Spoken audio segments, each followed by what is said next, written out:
Right Singareni ఎన్నికల ప్రక్రియ అయితే ప్రారంభమైంది. ఉదయం 7 గంటల నుంచి సాయంత్రం 5 గంటల వరకు ఈ ఎన్నికల ప్రక్రియ అయితే కొనసాగుతుంది. ఇక ఇదే విషయం గురించి మరింత సమాచారాన్ని కొత్తగూడెం భద్రాద్రి నుంచి మా ప్రతినిధి రవి లైవ్ ద్వారా సిద్ధంగా ఉన్నారు.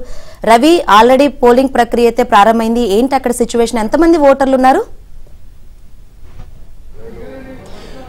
శంకరి, సింగరేణిలో 7వ దఫా జరుగుతున్న గుర్తింపు కార్మిక సంఘం ఎన్నికల పోలింగ్ ప్రశాంతంగా కొనసాగుతుంది. సింగరేణి వ్యాప్తంగా ఎట్టే గ్లాన్స్ చూసుకుంటే మొత్తం 6 జిల్లాల్లో 11 ఏరియాలో 39,773 ఓటర్లు కానీ 84 పోలింగ్ కేంద్రాలు ఏర్పాటు చేశారు. భద్రాద్రి కొత్తగూడెం జిల్లా సింగరేణి పుట్టినైన భద్రాద్రి కొత్తగూడెం జిల్లాలో కార్పొరేట్ ఏరియా కొత్తగూడెం, ఇల్లందు, మణుగూరు ఏరియాలో మొత్తం చూస్తే మన ప్రస్తుతం కార్పొరేట్ ఏరియాలో ఉన్న పోలింగ్ బూత్ నెంబర్ 1 వద్ద ఉన్నాం. ఇక్కడ పోలింగ్ కొనసాగుతుంది.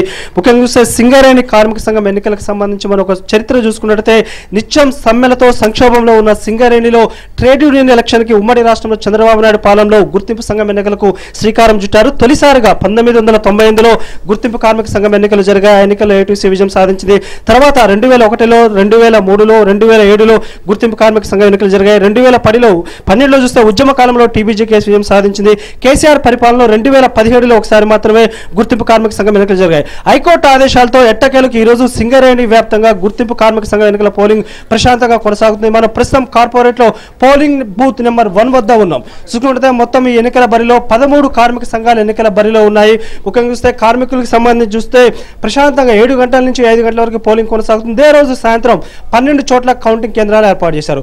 పోలింగ్ కి సంబంధించి చూసుకున్నట్లయితే మొత్తం 440 మంది సిబ్బందిని ఏర్పాటు చేశారు. 110 మంది ప్రిసైడింగ్ ఆఫీసర్లు, 110 మంది అసిస్టెంట్ ప్రిసైడింగ్ ఆఫీసర్లు, అదేవిధంగా ప్రతి పోలింగ్ బూత్ వద్ద 5 పోలీసుల్ని ఇక్కడ ఏర్పాటు చేయడం జరిగింది. మొత్తం 440 మంది పోలింగ్ సిబ్బంది ఉన్నారు. మొత్తం చూస్తే సింగరేణిలో చూసుకున్నట్లయితే గుర్తింపు కార్మిక సంఘం ఎన్నికలకు సంబంధించి మన పోలింగ్ బూత్ 1 వద్దున పరిస్థితి చూసాం.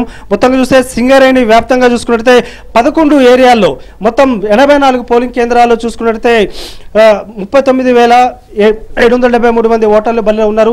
సింగరేణి ఎన్నికల చరిత్రకు సంబంధించి చూస్తే ఉమ్మడి రాష్ట్రంలో మొదలైంది. తెలంగాణ రాష్ట్ర ఆవిర్భావంలో చూసుకుంటే కేసీఆర్ పరిపాలన ఒక్కసారి 2017లో మాత్రం ఎన్నికలు జరిగాయి. హైకోర్టు ఆదేశాలతో ఈరోజు సింగరేణి వ్యాప్తంగా చూసుకున్నట్లయితే పోలింగ్ ప్రశాంతంగా కొనసాగుతుంది. ముఖ్యంగా చూస్తే ఇక్కడ ఒక ఆసక్తికర పరిణామం చూడొచ్చు. సింగరేణిలో గత ఎన్నికలు మనం ట్రెండ్ అనలైజ్ చేస్తే లాస్ట్ ఎలక్షన్స్ లో ముఖ్యంగా చూసుకుంటే టీబీజీ కేసుకి 23,000 ఓట్లు వచ్చాయి. ఏఐటీసీకి 19,000 ఓట్లు వచ్చాయి. 4,000 ఓట్ల లీడ్తో ముఖ్యంగా చూస్తే టీబీజీ కేసు గుర్తింపు సంఘంగా ఎన్నికైంది. ఈ ఎన్నికల్లో చూస్తే ముఖ్యంగా ఏఐటీసీకి ట్రెడిషనల్ ఓటు బ్యాంక్ ఉంది. అదేవిధంగా ఐఎన్టీసీ కాంగ్రెస్ పార్టీ అధికారంలో ఉండడంతో ఐఎన్టీసీ కొంచెం దూకుడుగా ఉంది, పోల్ మేనేజ్మెంట్ చేస్తుంది. టీబీజీ కేసు చాలా వ్యూహాత్మకంగా కాంగ్రెస్ పార్టీకి అడ్డుకట్ట వేయాలనే ఉద్దేశంతో టీబీజీ కేసు ఆత్మ ప్రమోదానుసారం అంటూ కూడా ఈ రోజు చూసుకుంటే ఏఐటీసీకి మద్దతు ఇచ్చే అవకాశం కనిపిస్తుంది. 11 ఏరియాల్లో కూడా గత ఎన్నికల్లో చూసుకుంటే 19,000 మంది కార్మికులు ఏఐటీసీకి ఓట్లేశారు. 4,000 ఓట్లు అధికంగా టీబీజీ కేసుకున్నాయి. టీబీజీ కేసు ఈసారి పెద్ద ఎత్తున కూడా పోల్ ట్రాన్స్ఫర్ అయ్యే అవకాశం ఉంది. ఏఐటీసీ గెలిపే లక్ష్యంగా ఈరోజు టీబీజీ కేసు ఏఐటీసీ ఆల్మోస్ట్ గా కలిసి పనిచేసే విధంగా, ఎందుకంటే ఐఎన్టీసీ రేవంత్ రెడ్డి సర్కార్ తొలిసారిగా చూస్తే ఆయన పరిపాలన తొలిసారి జరుగుతున్న ఎన్నికలు. ఇక్కడ చూసుకుంటే మంత్రి పొంగులేటి శ్రీనివాసరెడ్డితో పాటు పలువురు మంత్రులు కోల్బెల్ట్ ప్రాంతంలో 11 నియోజకవర్గాల్లో పెద్ద ఎత్తున చూస్తే 10 నియోజకవర్గాల్లో కాంగ్రెస్ పార్టీ, కొత్తగూడెంలో సిపిఐ విజయం సాధించింది. ముఖ్యంగా చూస్తే కాంగ్రెస్ పార్టీ ఎన్నికల్లో పాగా వేయాలని పట్టుదలగా ఉంది. టీబీజీ కేసు వ్యూహాత్మకంగా ఏఐటీసీని గెలిపించే పనిలో ఉన్నట్టుగా మనకి స్పష్టంగా అర్థమవుతుంది. ఉదయం 7 గంటల నుంచి సాయంత్రం 5 గంటల వరకు పోలింగ్ కొనసాగుతుంది.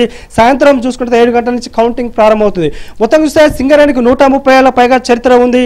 నిత్యం సమ్మెలతో సంక్షోభాలతో గతంలో నక్సలైట్ల ప్రభావంతో సింగరేణి కార్మిక సంఘంతో పెద్ద ఎత్తున సంక్షోభంలో సింగరేణి చంద్రబాబు నాయుడు పరిపాలనలో తొలిసారిగా ట్రేడ్ యూనియన్ ఎలక్షన్ కి శ్రీకారం చుట్టారు. ఉమ్మడి రాష్ట్రం తర్వాత తెలంగాణ రాష్ట్ర ఆవిర్భావం తర్వాత రెండోసారి జరుగుతున్న ఎన్నికలు. కేసీఆర్ పరిపాలనలో కేవలం ఒక్కసారి ఎన్నికలు నిర్మించారు. ముఖ్యంగా కేసీఆర్ పరిపాలనలో కార్మిక హక్కుల కాలరాసినట్టు ఉన్నారు. మొత్తం పోలింగ్ ప్రశాంతంగా కొనసాగుతుంది.